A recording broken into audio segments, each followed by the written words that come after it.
It was a Saturday afternoon in May, and I suddenly realized that the next day was Mother's Day, and I hadn't gotten anything for my mom. So I started thinking about what should I get my mom for Mother's Day.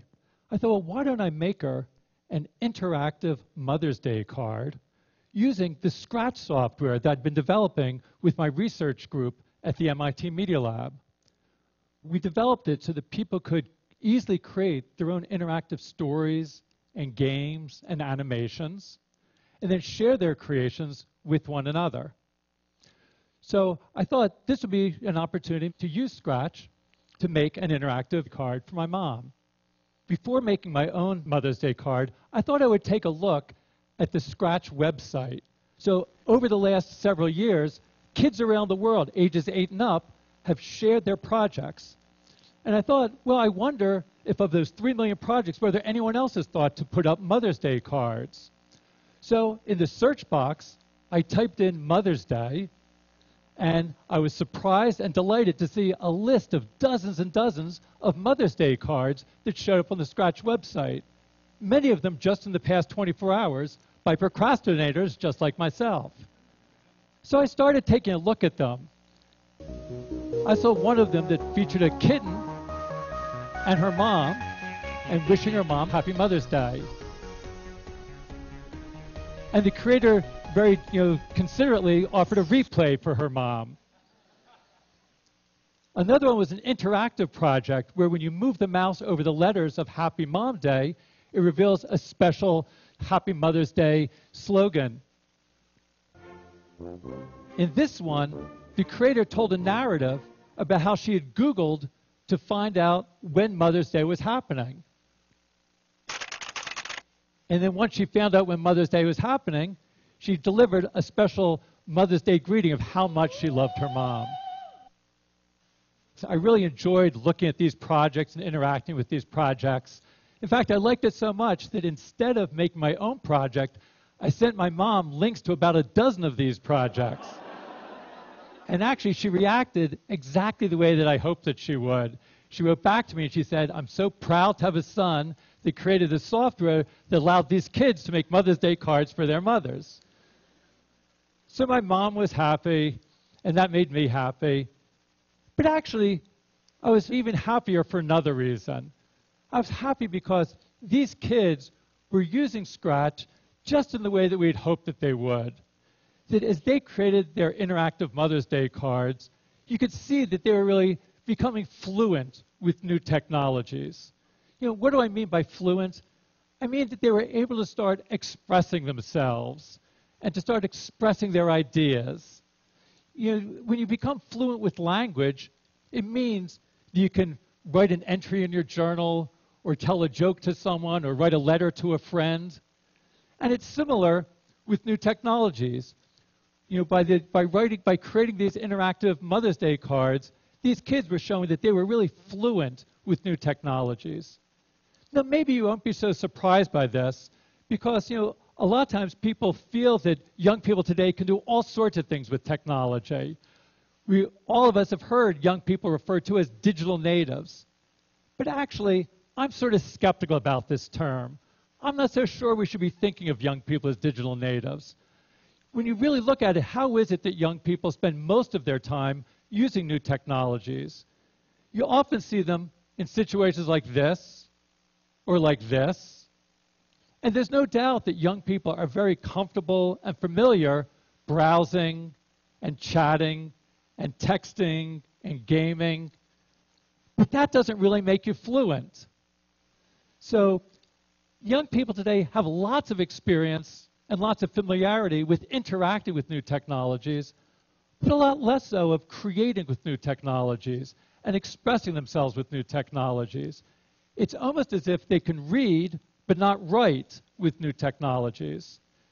And I'm really interested in seeing how can we help young people become fluent so they can write with new technologies. And that really means that they need to be able to write their own computer programs or code. So increasingly, people are starting to recognize the importance of learning to code. In recent years, there have been hundreds of new organizations and websites that are helping young people learn to code. You look online, you'll see places like Code Academy and events like Coder Dojo and sites like Girls Who Code or Black Girls Code. It seems that everybody is getting into the act.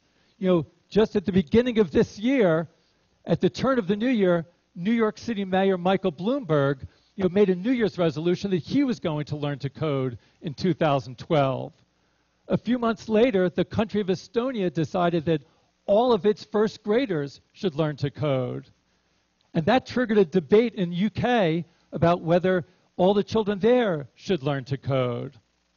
Now, for some of you, when you hear about this, it might seem sort of strange about everybody learning to code. When many people think of coding, they think of it as something that only a very narrow subcommunity of people are going to be doing. And they think of coding looking like this. And in fact, if this is what coding is like, it will only be a narrow subcommunity of people with special mathematical skills and technological background that can code. But coding doesn't have to be like this. Let me show you about what it's like to code in Scratch. So in Scratch, to code, you just snap blocks together. In this case, you take a move block, snap it into a stack, and those stacks of blocks control the behaviors of the different characters in your game or your story. In this case, controlling the big fish. After you've created your program, you can click on Share and then share your project with other people so that they can use the project and start working on the project as well. So, of course, making a fish game isn't the only thing you can do with Scratch. Of the millions of projects on the Scratch website, there's everything from animated stories to school science projects to anime soap operas to virtual construction kits to recreations of classic video games to political opinion polls to trigonometry tutorials to interactive artwork and, yes, interactive Mother's Day cards. So I think there's sort of, so many different ways that people can express themselves using this, to be able to take their ideas and share their ideas with the world. And it doesn't just stay on the screen. You can also code to interact with the physical world around you. Here's an example from Hong Kong where some kids made a game and then built their own physical interface device and had a light sensor. So the light sensor detects the hole in the board, so as they move the physical saw, the light sensor detects the hole and controls the virtual saw on the screen and saws down the tree. We're going to continue to look at new ways of bringing together the physical world and the virtual world and connecting to the world around us. This is an example from a new version of Scratch that we'll be releasing in the next few months. And we're looking again to sort of be able to push you in new directions. Here's an example. It uses the webcam. And as I move my hand, I can pop the balloons, or I can move the bug. So it's a little bit like Microsoft Connect, where you interact with gestures in the world. But instead of just playing someone else's game, you get to create the games. And if you see someone else's game, you can just say, see inside, and you can look at the stacks of blocks that control it. So there's a new block that says how much video motion there is. And then if there's so much video motion, it will then tell the balloon to pop. The same way that this uses the camera to get information into Scratch, you can also use the microphone. Here's an example of a project using the microphone. So I'm going to let all of you control this game using your voices.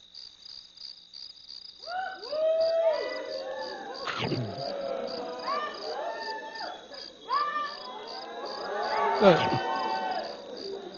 So maybe control your...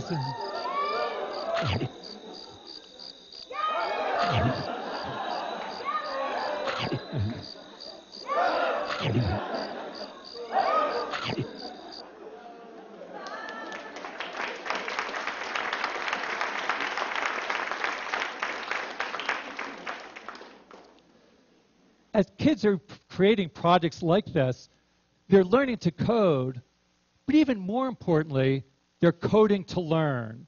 Because as they learn to code, it enables them to learn many other things, opens up many new opportunities for learning.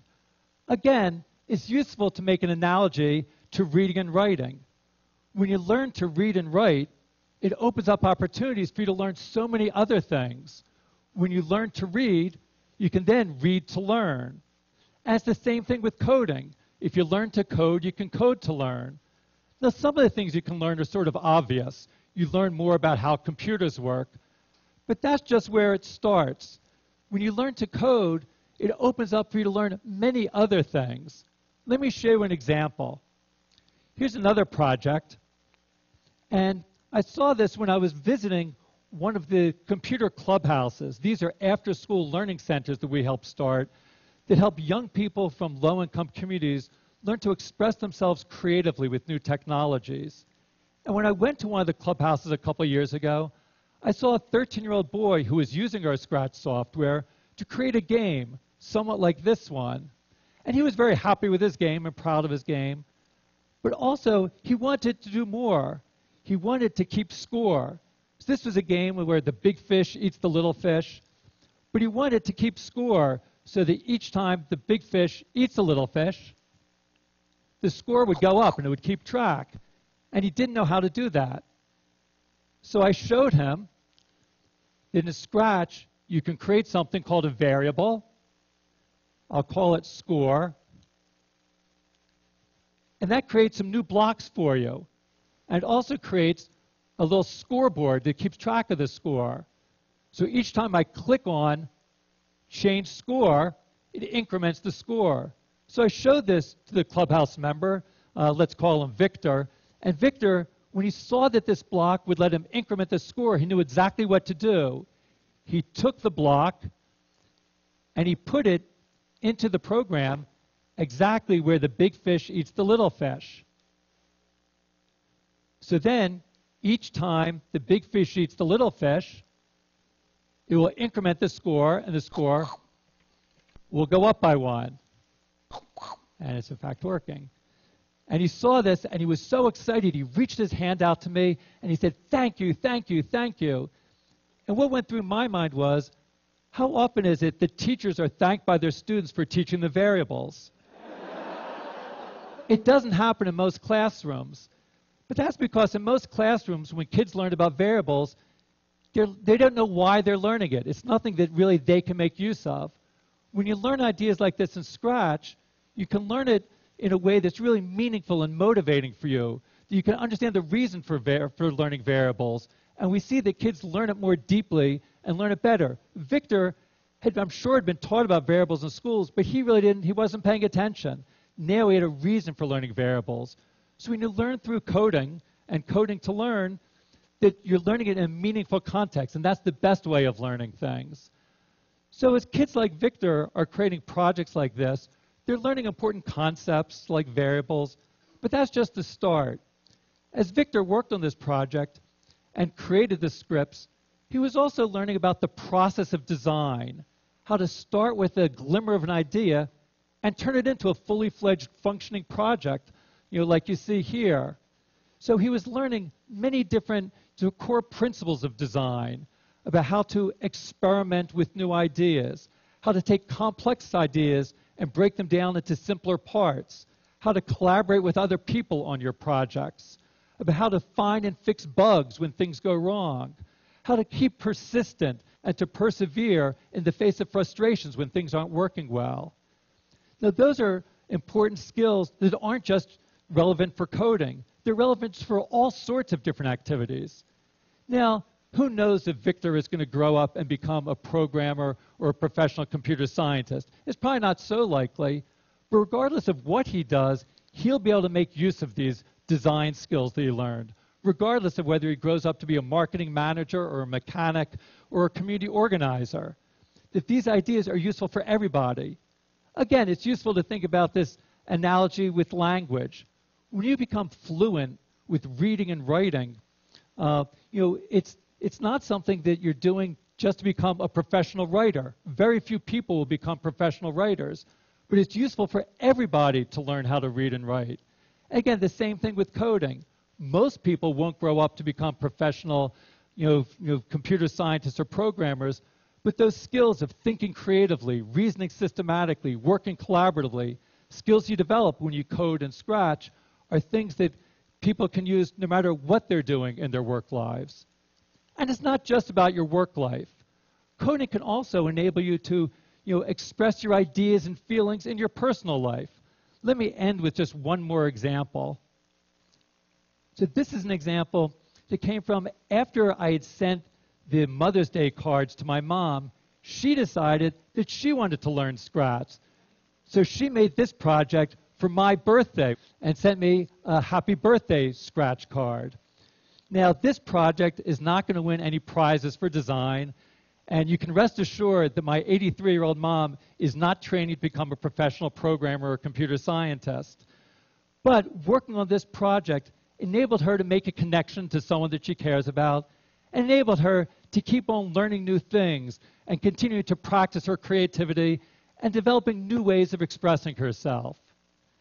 So, as we take a look and we see that Michael Bloomberg is learning to code, all of the children of Estonia learn to code, even my mom has learned to code, don't you think it's about time that you might think about learning to code? If you're interested in giving it a try, I'd encourage you to go to the Scratch website at scratch.mit.edu and give a try at coding. Thanks very much.